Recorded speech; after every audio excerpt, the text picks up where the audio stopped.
Aduh Mbak Ana, aku pusing banget. Duh, kenapa sih kamu pusing-pusing mulu dari kemarin? Pusing, aku tuh pengen nikah tapi aku bingung. Bingung kenapa? Bingung KUA-nya calonnya. gimana? Calonnya udah Oh, ada. alhamdulillah. Terus yang dibingungin? Ke KUA-nya gimana? Terus apa syaratnya? Oke. Gitu-gitu. Aku suka Siap, pusing siap. sendiri. Makanya aku nggak nikah gara-gara. Oh, gara-gara itu. Bingung Oke, KUA-nya. nggak nanya sih Mas sama aku. Jadi sebenarnya Mas Owi, Iya. kalau untuk syarat-syarat ke KUA dan lain sebagainya itu nggak ribet sebenarnya gitu kan. Dan sebenarnya saya pun tahu gitu kan. Cuman kan karena takutnya nanti kalau Mas Owi, kalau aku yang nerangin itu kan kadang-kadang kan kayak kurang jelas gitu Oh, kan. iya benar. Gimana kalau misalnya sekalian kasih info ke teman-teman, jadi kita undang narasumber aja sekalian dari KUA Kecamatan Laweyan. Bener sih, daripada sama Mbak Ana karena dia punya marah-marah. Kok malah dimarahin jadi bener-bener batal jadi nikah. Dapat KUA-nya takut syaratnya tapi dimarahin sama dia. Iya, pasti. Jadi nggak usah pusing lagi. Gak usah pusing lagi, apalagi sekarang kita ada di Ceriwis, cerita Wedding with Samaradana. Kita udah masuk episode kedua loh Mas Owi. Betul, seneng Kalau- banget nih bisa menyapa langsung nih ya Siap. untuk teman-teman yang ada di rumah yang mau Iya, nikah. harus ngelihat sampai selesai. Betul. Karena sudah terbukti podcast kita itu banyak manfaatnya untuk calon-calon pengantin. Betul. Kalau episode pertama kemarin kita lebih ke masalah apa Mas namanya? Kesehatan ya. Kesehatan ya, Betul. pemeriksaan pranikah. Nah, ini yang kedua ini tak kalah pentingnya. Mengenai A sampai Z-nya, syarat-syarat dan lain sebagainya untuk urusan pendaftaran ke KUA gitu. Ini ya, Mas? penting banget gitu karena kalau kalian udah kesehatan udah dicek segala macam, ternyata KUA-nya malah belum nggak jadi nikah dong. Jadi jangan nggak jadi toh Mas. Nggak jadi dong ya. Iya.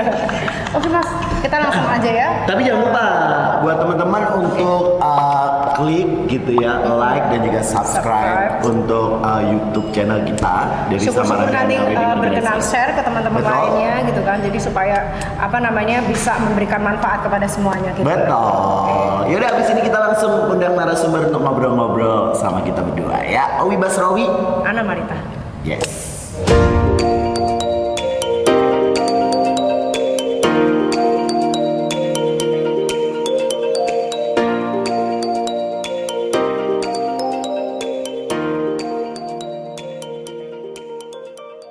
Balik lagi di Ceriwis Cerita Wedding with Samaradana. Owi Basrawi dan juga Mbak Ana Marita, kita berdua udah ada di KUA Laweyan ya mana? Betul, KUA Kecamatan Laweyan. Betul.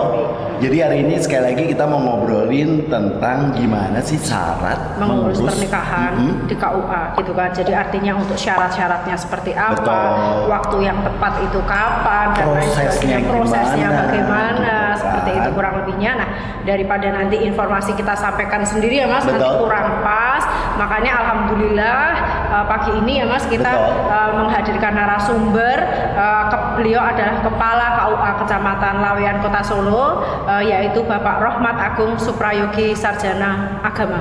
Assalamualaikum Bapak. Assalamualaikum Mbak Bu. Waalaikumsalam. Apa Sehat kabar, sih Bapak. Alhamdulillah. Alhamdulillah. Sehat-sehat. Alhamdulillah. Ya, Mas Owi suatu Ya. kehormatan buat Ceriwis Cerita Wedding with Samaradana karena beliau berkenan meluangkan waktu untuk menjadi narasumber ini. Betul. Dan teman-teman semuanya, jadi untuk calon pengantin jangan lupa menyaksikan podcast ini dari awal sampai akhir karena dari sini kalian nggak perlu tuh bingung-bingung nanya-nanya lagi karena semua informasi insya Allah sudah akan kita dapatkan di sini. Betul. Jadi nanti kita bakal ngobrol-ngobrol langsung gitu ya bersama beliau dan menjelaskan secara rinci dan juga lengkap tentang proses untuk para calon manten ini Ya, yang mau daftar mendaftarkan. ke KUA. Betul. Baik, langsung aja mungkin kita langsung nanya-nanya gitu ya Pak Agung ya. Bapak, kita pengen tahu dulu nih sebenarnya untuk syarat yang harus dipenuhi untuk mendaftar nikah di KUA itu seperti apa? Ya, terima kasih. Yang pertama harus dipastikan dulu bahwa calon pengantin ini memang sudah memenuhi syarat untuk menikah, sehingga mereka harus tahu bahwa calon istri ini sah untuk dinikahi. Oh. Calon suami ini adalah sah untuk menikahi saya. Begitu. Syaratnya apa itu? Ya, sehingga ya harus punya pengetahuan, minimal pengetahuan dasar Oke. tentang menikah. Baik. Ya.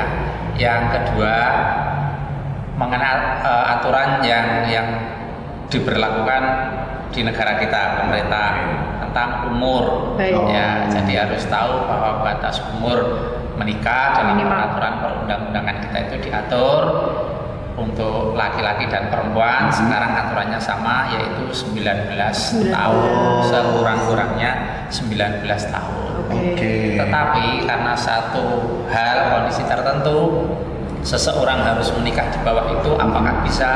Bisa. Oh, apa itu? Nah, syaratnya mendapatkan dispensasi dari pengadilan. Oh, gitu. Nah, kalau ada warga masyarakat yang umurnya kurang dari 19 tahun tetapi Harus menikah. perlu menikah, maka mengajukan permohonan dispensasi ke Pengadilan. Pengadilan. Siap. Oh, oke. Itu nanti dapat rekomendasi dari KUA atau mereka langsung ke pengadilan? Ke pengadilan dulu dibawa ke KUA, begitu Pak?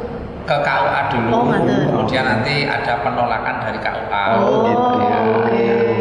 Ya, Kemudian jadi ke pengadilan. karena belum memenuhi aturan yang diatur dalam undang-undang, Betul. kemudian nanti ditolak oleh KUA, kemudian penolakan itu dibawa ke pengadilan. Untuk mendapatkan surat dispensasi. Dispensasi. Nah, itu kan yang sifatnya khusus ya, Iya. khusus usia yang belum memenuhi Syarat ketentuan. 19 tahun. Persyaratan yang umum, yang sifatnya umum itu menurut saya tidak ribet. Oke. Ya. Jadi calon pengantin hanya perlu mempersiapkan fotokopi KTP, Oke. fotokopi akta lahir, fotokopi KK. Oke. Ya, kemudian kalau untuk perempuan fotokopi buku nikah orang Orang tua. tua. Ya. Kemudian foto, ya pas foto 3x4, pas foto 2x3, 3 lembar, dan 4x6, 2 lembar. Langkah pertama itu. Oke. Ya, kemudian masing-masing ke kelurahannya, Oke. ya ke kelurahan masing-masing untuk mendapatkan prabot nikah, ya istilah yang populer di masyarakat, prabot nikah. Nah, masyarakat juga tidak perlu tahu detail tentang itu. Ya, kalau sudah ke kelurahan kemudian bilang di kelurahan mau cari prabot nikah, nanti sudah dikasih oleh kelurahan apa yang dibutuhkan, ya. Oke. Ya, karena kalau detail nanti jadinya ribet. Betul, Ya. betul. Ada N1, N2, Oh iya, itu surat yang N1, N2, N3, N4 ini kan sih Pak. Prabot nikah ini kan hanya dibutuhkan sesaat, ya waktu nikah itu saja, sehingga tidak perlu detail diketahui. Oke. Ya, cukup bilang di kelurahan, minta prabot nikah, nanti akan diberi sesuai kebutuhan. Ya. Kalau calon pengantin ini menikahnya keluar daerah, keluar wilayah kecamatan domisilinya, nah, setelah dari kelurahan dia mencari atau meminta surat rekomendasi dari KUA. KUA setempat ya Bapak? Nah, Oke. KUA domisili. domisilinya Ya. sesuai KTP-nya. Nah, ini untuk menikah di luar wilayah kecamatan. Setelah itu mendaftar. Oh, Nah, mendaftarnya gimana? Mendaftarnya secara online dulu. Iya. Ya. Memang harus online dulu ya Pak? Harus online dulu ya, dan masyarakat diharapkan mandiri online ini ya. Oke. Ya, online dulu ya. Kemudian setelah online berhasil, online itu adalah kesempatan untuk memilih tanggal dan jam. Oke, siap Bapak. Ya, jadi dia boleh jam berapa saja boleh milih di situ. Nanti biasanya kalau jam itu sudah dipakai orang lain, ada Penolakan gitu ada, ya? ya otomatis jam Oke. sudah tidak Tidak bisa available, dipakai, tidak sehingga bisa. mau tidak mau dia geser ke jam yang lain. Oke. Ya, setelah daftar online, baru berkas-berkas yang dari kelurahan tadi Dibawa? dibawa ke KUA. KUA, ya daftar secara offline. Siap. Gitu ya. Jadi kalau tahap dari awal sampai akhir kita mau online nggak bisa ya Pak? Jadi cuma beberapa part aja yang bisa online gitu ya? Kayak pas Gimana? awal-awal kita mau daftarin dari awal, misalnya kita online semua nggak ada ya? Nggak bisa ya? Harus tetap ke Sebelum KUA. harus tetap Harus tetap KUA ya, KUA. online harus dilakukan, offline juga harus dilakukan, Oh. karena memang peraturan kita mensyaratkan berkas itu Oke. ada. Oh. Ya, Ya. mohon maaf Bapak, jadi saya ulangi, jadi kita online dulu, setelah online itu kita klik masuk, milih jam dan tanggal, barulah kita offline sowan ke KUA membawa berkas-berkas tadi komplit, Iya, begitu sih Pak. betul. Nah, Iya. itu untuk waktu idealnya itu kapan toh Pak? Gitu. Waktu ideal Iya, Waktu paling cepat ideal misalnya itu- dan paling lambat gitu. waktu ideal itu 2 bulan. 2 bulan Sebelumnya, sebelumnya Ya, sudah 2 bulan. mulai Kalau bisa. di Laweyan ya, kalau Jadi- di Laweyan di mana pernikahan ini agak padat, Padat. sebaiknya 2 bulan. Oke, siap. Tapi kan ada daerah yang lebih padat dari Laweyan. Ya. Ada daerah yang lebih Longgar dari Laweyan karena jumlah penduduknya ya. Sebenarnya itu fleksibel ya Pak? Sebenarnya fleksibel, tapi kalau untuk Laweyan ini kira-kira 2 bulan lah, ya 2 bulan itu ideal. Tapi kalau misalnya Pak, aduh biar aman nih 3 bulan sebelumnya saya daftar, apakah sudah bisa diterima Pak? Bisa, Oh bisa, diterima. oke. Kalau 12 tahun sebelumnya, lama banget ya. Oke, jadi lebih amannya mungkin bisa lebih panjang dulu Iya, waktunya ya, untuk kira-kira 1,5 atau 2 bulan lah. 2 bulan gitu. Ya. Ini Itu bisa kan juga masih 2 bulan itu pun juga masih apa ya? Kalau delalah apa istilahnya? Kalau kebetulan jam yang sudah dipilih jauh-jauh hari itu juga sudah dipilih orang lain kan juga Jadi tetap masih error juga kan? Iya. Nah, masih ada kesalahan dan juga. dia bisa milih waktu yang lain kan ya Pak, kalau daerah Iya. situ gitu. Oke. Lalu Bapak, kalau misalnya online itu sudah dilakukan, yang mendaftarkan offline datang ke KUA itu haruskah mempelai sendiri atau bisa diwakilkan? Betul. Bisa diwakilkan. Oh, Oh, harus bisa keluarga atau misalnya nih Pak, saya sebagai WO kadang-kadang karena keluarga di Jakarta dan lain sebagainya, Mbak saya minta tolong, itu seperti itu apakah bisa atau Iya. Keluarga atau bukan keluarga asal mendapatkan kuasa dari Oh, ngantar, jadi tetap kuasa. harus ada surat kuasa Iya. aja Bapak. Oke, siap Oke. Bapak. Siap. Oke, kemudian kita semua udah tahu semua jalannya untuk Iya. pendaftaran segala macam. Bagaimana dengan biayanya nih Pak? Oh biaya. Berapa? Untuk biaya pernikahan, pelayanan nikah di kantor, Di kantor. pada jam dan hari kerja itu tidak dikenakan biaya. Oh, 0 oke. rupiah. Ya. Artinya Senin sampai Jumat jam kerja. Senin sampai Jumat di jam kerja. Oke, Oke, di oh itu kantor tidak Di ada. kantor ya. Dan untuk pelayanan di luar kantor atau di luar hari dan jam kerja dikenakan biaya Rp600.000 Oke. ya, disetor ke kas negara. Oke, Ya, siap. gitu. Menikah nyon pangapunten Bapak, itu apakah khusus Solo atau memang Indonesia Bapak? Indonesia. Oh, Jadi Indonesia. peraturan nasional. Sama Jadi gitu ya. dasarnya peraturan pemerintah Oke, secara siap. nasional. Iya. Oke, baik. Jadi gitu Mbak Ana proses awalnya. Jadi sebenarnya nggak ribet ya Mas Nggak ya? ribet. Oke, jadi selama memang sudah ada tanggalnya dan lain sebagainya, Syarat-syaratnya udah komplit, syaratnya gitu komplit ya. gitu kan, ke kelurahan tadi kan Betul. sudah pasti dibantu sama pihak Betul. kelurahan, lalu ke KUA setempat. Kalau memang tidak mau melaksanakan di lain tempat, berarti kan hanya di domisili KUA itu Betul, sudah betul. tidak perlu pindah lagi ke Pindah, KUA betul, lainnya. gitu. Dan tidak lupa untuk melakukan online terlebih dahulu Betul. tentunya. Meskipun tetap harus ada ya, pendaftaran offline. untuk memilih tanggal dan jamnya. Nah, Betul. jujur saja saya kalau memang Laweyan ini memang wadet sangat Bapak. Jadi saya memang selalu matur sama klien-klien saya untuk jauh-jauh hari segera mendaftar Betul. seperti Biar itu. dapat tanggalnya Iya, sesuai biar dengan jamnya yang Mas ya jamnya terutama juga. gitu. Oke. Oke, aku tahu kenapa aku akhirnya susah aku mau daftar itu karena umur, ternyata aku kendala di umur 13 tahun. 12 tahun. 13 tahun saya Pak, emang belum umurnya ya saya Pak ya. Masih 13 jadi nunggu. Tapi bisa kalau memang nekat banget saya bakal bulan untuk meminta surat tadi gitu. Oke, kita nanti bakal balik lagi, ngobrol-ngobrolnya akan semakin seru bersama Bapak Agung Suprayogi SAG gitu ya, dari Kepala KUA Kecamatan Laweyan. Setelah ini ya Mbak Ana ya. Iya.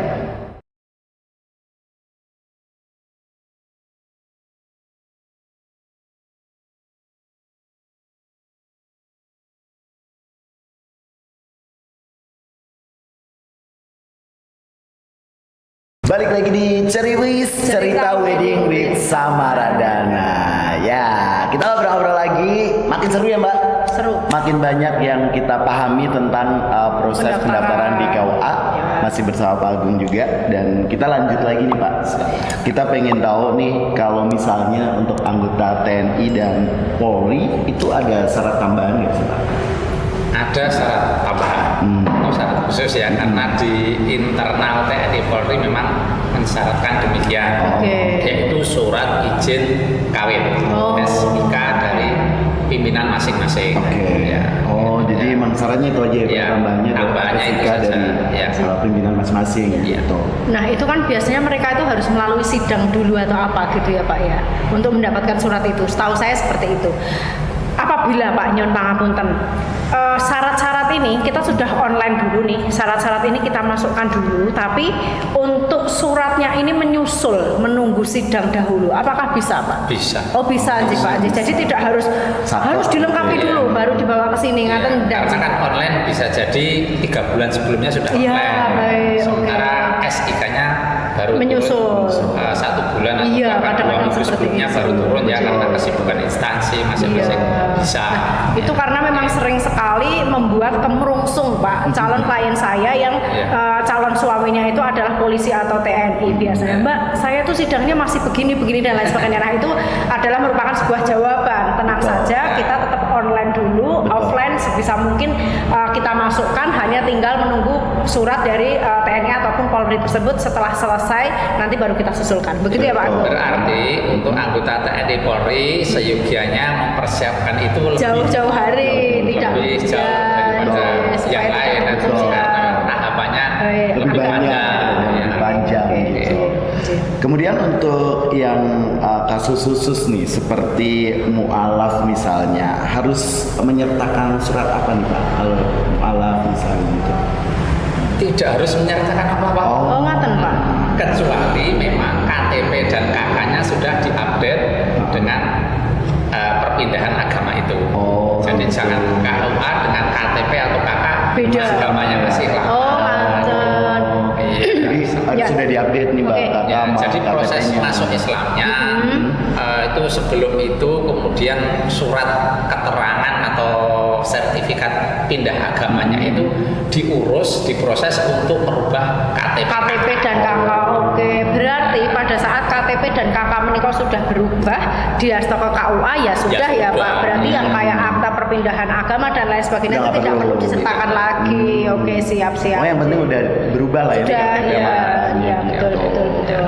Tapi apakah ada Pak kasus misalnya memang sudah berubah, hanya saja di KTP dan KK ini belum berubah. Nah itu artinya apakah si mempelai ini bisa tetap dilayani dengan membawa surat keterangan pindah agama itu, atau memang tidak bisa, harus KTP dan KK ini diurus dulu disesuaikan? Tidak bisa. Oh tidak bisa. Berarti kita menerima berkas yang memang sudah update, gitu ya. Termasuk misalnya status janda atau muda, itu justru KTP-nya belum kawin begitu, padahal kita tahu dia datang ke sini dengan membawa putusan perceraian dari pengadilan, tapi KTP-nya sendiri masih KTP belum kawin. Berarti waktu nikah pertama dulu saja belum diganti KTP-nya. Siap, itu artinya harus disesuaikan. Betul. Mungkin mager berarti dia yang malas ganti KTP-nya Mbak. Sebenarnya itu nggak ribet. Pastikan dokumen-dokumen itu sudah update. Baik agamanya atau status pernikahannya itu sudah update. Oke, siap. Lalu Pak Nyon pangapunten, itu kalau misalnya klien-klien saya itu biasanya ada, Mbak saya harus jonggolan tanggal sekian. Nah, jonggolan sendiri ini apa sih Mbak sebenarnya? Jonggolan itu bahasa bahasa resminya, bahasa peraturan yang kita pedoman itu adalah pemeriksaan. Kayak verifikasi gitu. Pengantin dan wali. Jadi verifikasi pendalaman itu agar pernikahan ini betul-betul diikhtiarkan pas sesuai dengan ketentuan agama dan ketentuan perundang-undangan. Pada umumnya sih pernikahan itu nggak bermasalah, tidak ada masalah. Tetapi pada kasus-kasus tertentu memang perlu pendalaman, misalnya mengenai janda atau budaya yang berkaitan dengan iddah. Ini kan tidak cukup dengan komunikasi via surat, via berkas ya, tapi perlu dikonfirmasi memastikan iddahnya atau masa tunggu ini sudah selesai, betul. Atau kasus yang lain yang sangat urgen juga adalah masalah wali. Misalnya bapaknya atau orang tuanya non muslim, atau orang tuanya sudah meninggal, atau orang tuanya tidak diketahui keberadaannya. Ini kan juga tidak cukup dengan komunikasi lewat berkas yang ada, tapi memang harus ketemu, kemudian nanti itu kayak ada semacam kayak wawancara sama calon mantan gitu.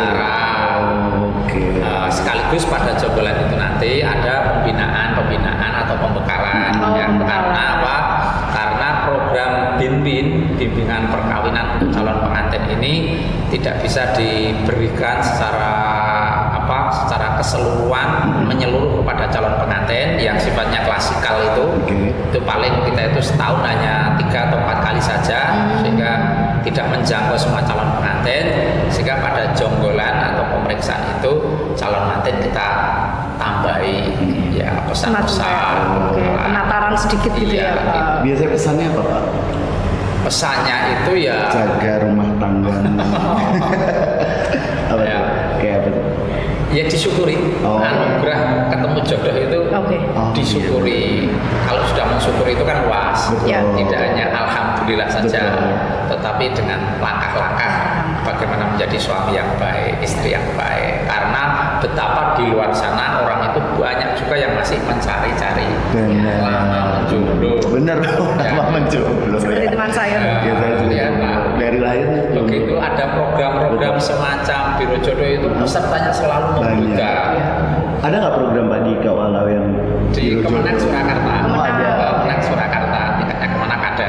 Oke. Nanti saya antarkan. Tolong diantar ya. Langsung Bapak, kalau untuk jonggolan ini biasanya yang wajib hadir itu siapa saja Pak? Calon pengantin dan dua-duanya ya Pak? Wali.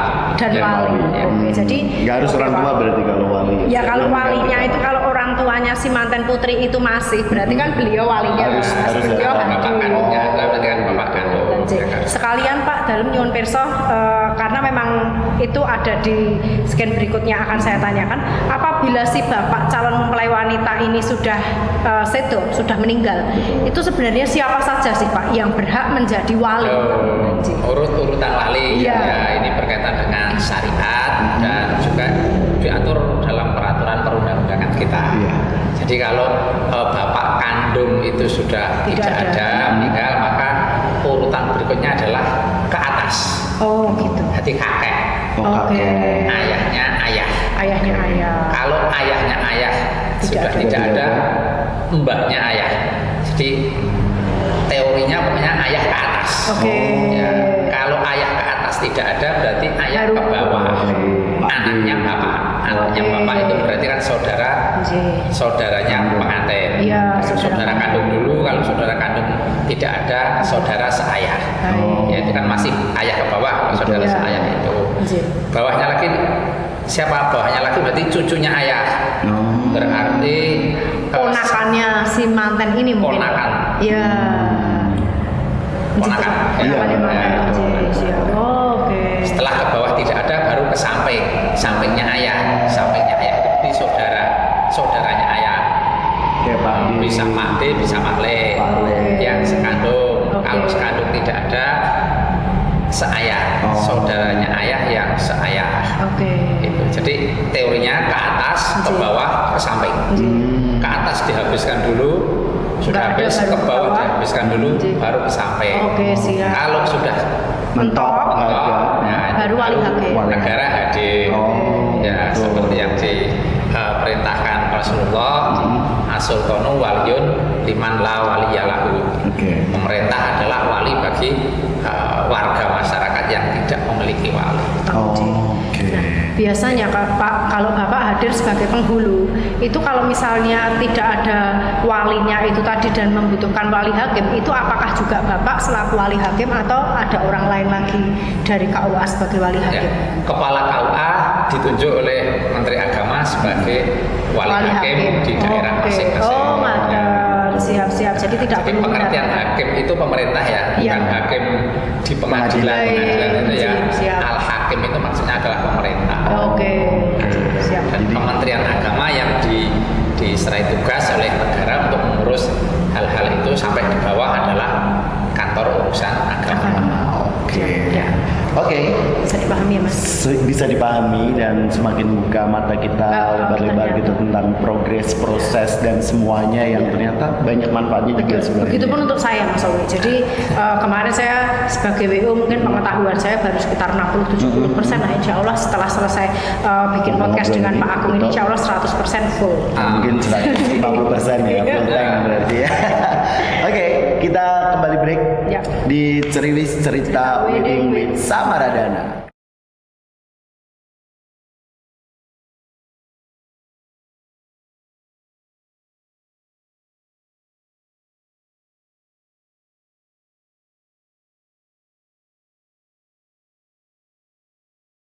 Ceriwis Cerita Wedding with Samaradana. Owi Basrowi Ana Marita dan juga narasumber kita Pak Agung gitu ya. sebagai Ketua KUA Kecamatan Laweyan Kota Solo. Betul.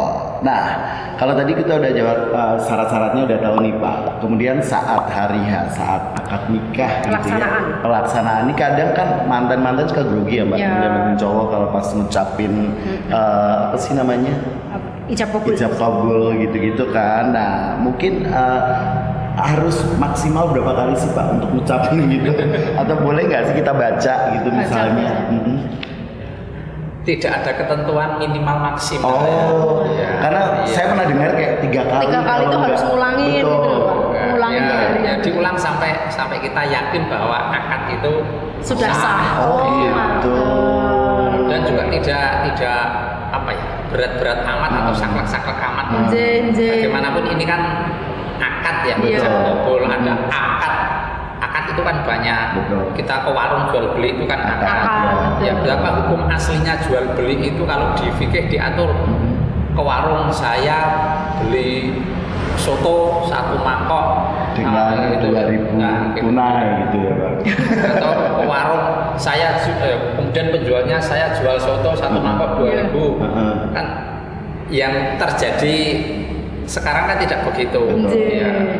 Orang makan datang ke warung ambil apa, habis itu baru hitung-hitungan. Ya. Jadi akad itu intinya adalah kerelaan dan kesadaran orang yang berakad. Kerelaan dan kesadaran orang yang berakad. Selama akad itu dilakukan dengan sadar dan rela, ya seperti kita ke warung ambil dulu baru hitung dan bayar belakangan ya sah saja gitu.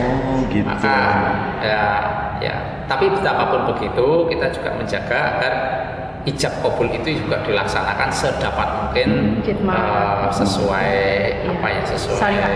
syariat, sesuai arahan para ulama, karena ya pernikahan itu meskipun juga akad yang istimewa ya karena punya sebutan khusus sebagai mitsaqul ghalidha, itu akadnya memang tidak sekedar seperti akad-akad yang lain. Ini luar biasa.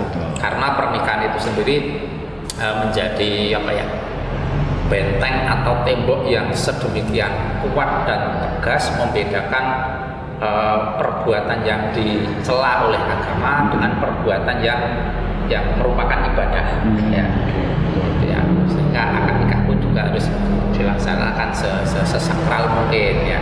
Tapi batas-batas minimal maksimal tidak ada. Bahkan kalau kita mengacu di kitab-kitab fikih itu kalimat qabul itu cukup dengan 1 kata. Qabil tuh. Ya, kalau kita artikan, kita terjemahkan saya terima. Itu aja akad nikah sudah sah ya Pak.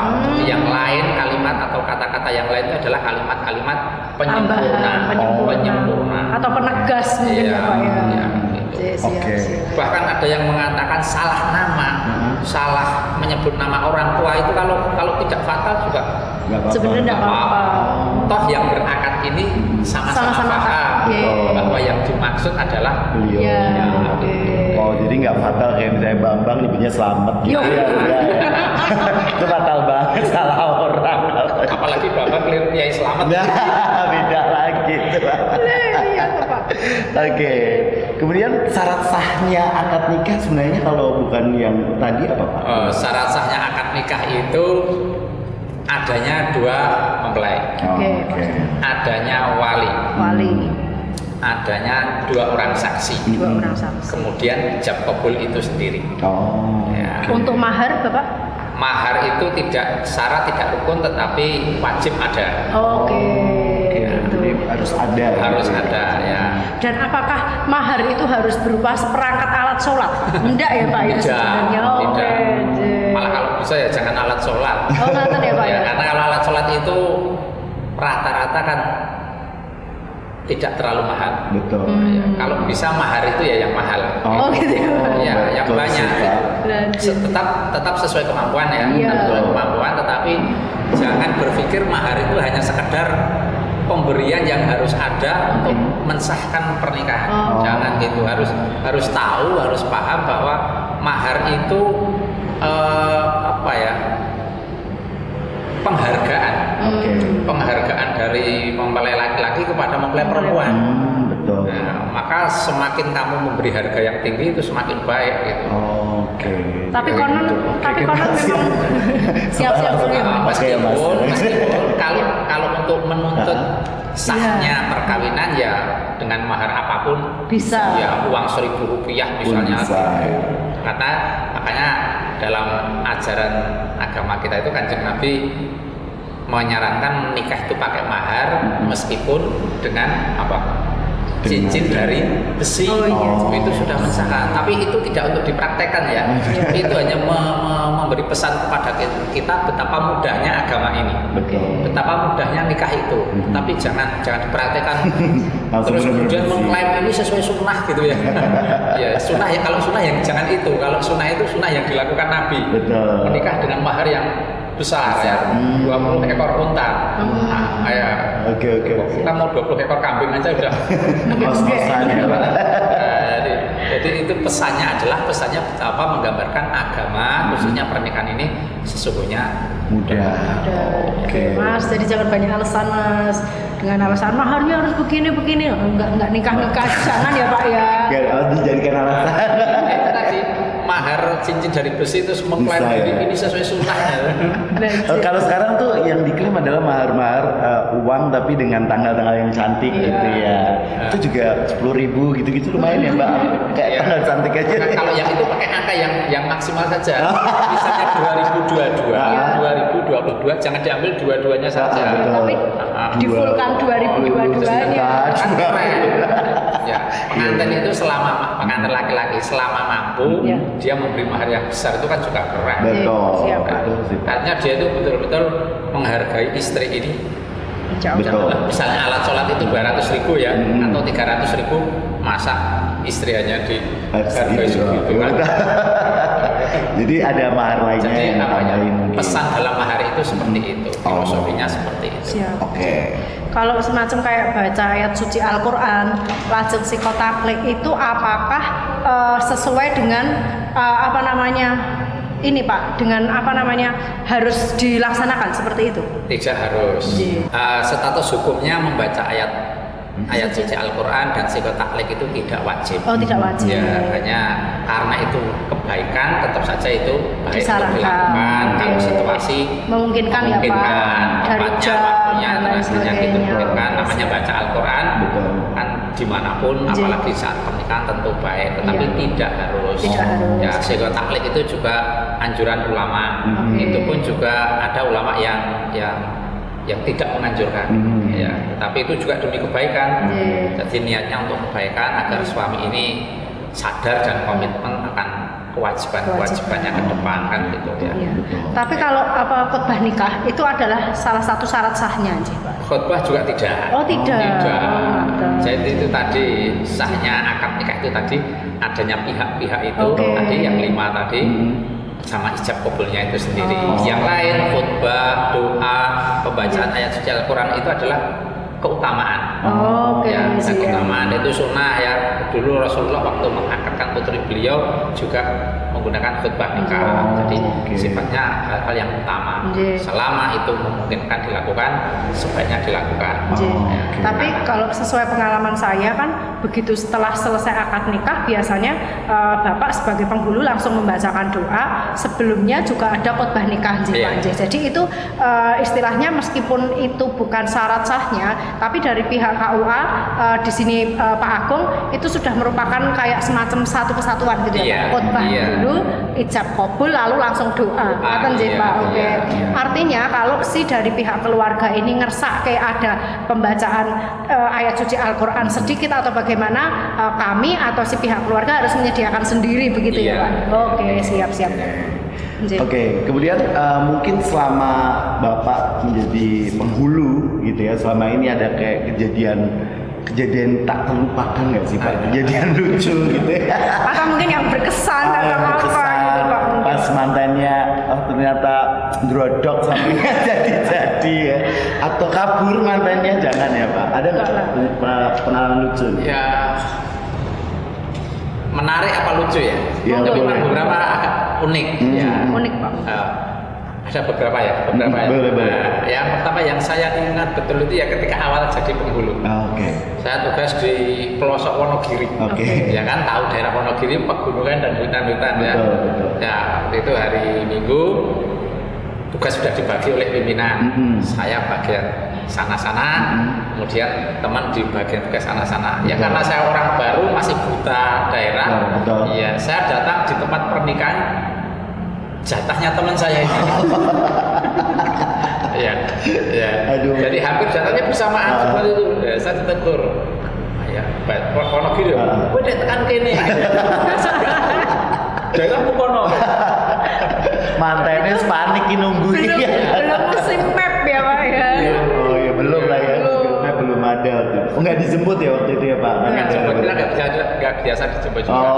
Ya kita menganggap daerahnya juga masih bisa dijangkau. Betul. Jadi itu yang paling apa ya saya ingat ya kan.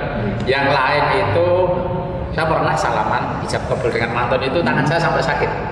Kenceng karena pengantinnya grogi mungkin. Sangat grogi apa sangat bersemangat itu. Atau enggak dia kuat banget kayak. Iya, juga saya menikahkan itu dengan menahan rasa sakit. Mulai kram ya Pak. Aduh. Iya. Oke. Ada yang lain apa? Yang lain mantan itu seharusnya menjawab saya terima, malah jawabnya saya nikahkan. Siapa pemiliknya? Dinikahin lagi. Akhirnya, jadi yang menikah siapa? Saya menikahkan, jawabnya juga saya nikahkan. Ya, lucu-lucu banget ya. Jadi setiap kegiatan, setiap profesi mesti ada bagian-bagian seperti itu. Tapi yang mungkin pesannya juga buat mantan nih, jangan terlalu kenceng ya ini ya. Sakal sakit lumayan juga ya Pak, apalagi sehari bisa berapa kali sih Pak untuk kayak jadi penghulu gitu. Kalau pas bulan padat seperti bulan Juli kemarin, bulan besar itu hari libur bisa sampai 10. Aduh, tangannya bertekol ya Pak. Capek di jalan. Jadi kalau kita ambil kesimpulan Mas Owi, mendaftarkan di KUA itu tidak ribet ya Mas. Betul. Ya, kita jadi cukup ke kelurahan tadi dan lain sebagainya, syarat-syarat dibawa ke KUA dan sebelumnya untuk melaksanakan online tadi. Betul. Nah, biasanya kalau ke KUA ini Pak, kita itu menemui siapa Pak? Bagian apa? Atau di depan itu sudah pasti ada yang nyambut atau bagaimana sih Pak? Ya di bagian paling depan KUA itu ada front office, ada petugas yang standby di situ untuk segala kebutuhan masyarakat. Termasuk menerangkan syarat-syarat awal. Ya kalau itu yang ditanyakan dijawab di situ. Nanti front office yang akan mengarahkan masyarakat yang datang. Kalau kebutuhannya mendaftar, nanti juga diarahkan untuk ke bagian pendaftaran. Kalau tujuannya konsultasi agama, nanti diarahkan ke penyuluh agama. Kalau kebutuhannya wakaf atau kemasjidan atau yang lain, nanti diarahkan ke yang lain. Bagian itu. Siap. Kalau tujuannya bertamu ingin ketemu pimpinan, gitu. Ya, jadi mungkin yang terakhir ya Mas. Mungkin ada pesan-pesan dari Bapak gitu untuk calon-calon manten kami Bapak, entah kaitannya untuk masalah pengurusan ini atau mungkin untuk secara global pernikahan itu seperti apa, monggo Pak Agung. Jadi saya berpesan pada para remaja, para generasi muda untuk mempersiapkan diri dengan baik pernikahan. Ya, jadi pernikahan tidak sekedar untuk melegalkan, untuk mendapatkan buku nikah, tetapi pernikahan, perkawinan ini sebuah anugerah yang kalau kita jaga dengan baik, insya Allah akan membawa dan mengantarkan pelaku-pelakunya mendapatkan kebahagiaan dan kemuliaan, tidak hanya di dunia bahkan sampai dengan di akhirat. Amin. Ya, karena apa? Karena dua insan ini kalau mendapatkan rahmatnya Allah akan bersinergi secara luar biasa. Ya, akan saling mensyukuri apa adanya, akan sabar terhadap satu dua kekurangan yang ada, akan saling mensupport, akan saling menemani untuk kebaikan-kebaikan, sehingga pemuda-pemuda yang tadinya itu biasa-biasa saja dengan menikah yang mendapatkan rahmatnya Allah ini, insya Allah akan menjadi meningkat luar biasa. Insya Allah gitu ya. Oke, itu aja. Oke, baik. Cukup, itu tadi cukup ya. Mbak Ana, ternyata simpel, nggak serumit yang saya bayangkan. Kalau misalnya emang lagi di luar kota, kayaknya pakai wedding organizer gitu Pasti ya, dong, Samaradana wedding organizer bisa membantu gitu ya Mbak Pasti, ya. insya Allah. Karena kan persiapan pernikahan lumayan rumit kadang ya, nggak hanya ke KUA tapi banyak hal gitu vendor kan. juga dan lain sebagainya. Seperti itu kan lumayan menguras pikiran. Betul. Jadi nanti tetap bisa dibantu sama Samaradana. Betul. Jadi dibantu sama Samaradana, semua bakal di-create. Acaranya pengen kayak apa, nanti bisa ngobrol-ngobrol gitu ya Mbak Ana ya. Jangan lupa MC-nya Awi Basrawi. MC-nya saya ya Pak ya. Pak kalau mau menikahkan orang saya bisa jadi MC-nya lagi. Gitu mungkin Oke, Mas Awi. Oke, gitu aja. Jangan lupa untuk kalian subscribe, tombolnya diklik, di share, di like gitu ya, dan di share ke teman-teman kalian biar kalian lebih paham lagi tentang dunia perweddingan, pengurusan pernikahan yang selalu di Triwis ini akan kita hadirkan ya Mbak Ana ya. Dan episode selanjutnya pastinya kita akan mengambil tema yang Berbeda tak kalah lagi, menarik. tak kalah menarik juga yang pastinya ditunggu juga oleh Iya. kalian semuanya. Mungkin Pak Agung, matur nuwun Pak Agung. Sama-sama, terima kasih juga Mas Awi. Ya, Iya. atas informasinya. Semoga Betul. informasi ini bisa bermanfaat untuk siapapun yang melihat Pak. Betul. Ketemu di acara wedding ya Pak. Insya Allah ya. Oke, betul. Saya Awi Basrawi. Saya Ana Marita, pamit undur diri. Wassalamualaikum warahmatullahi wabarakatuh. Waalaikumsalam warahmatullahi wabarakatuh.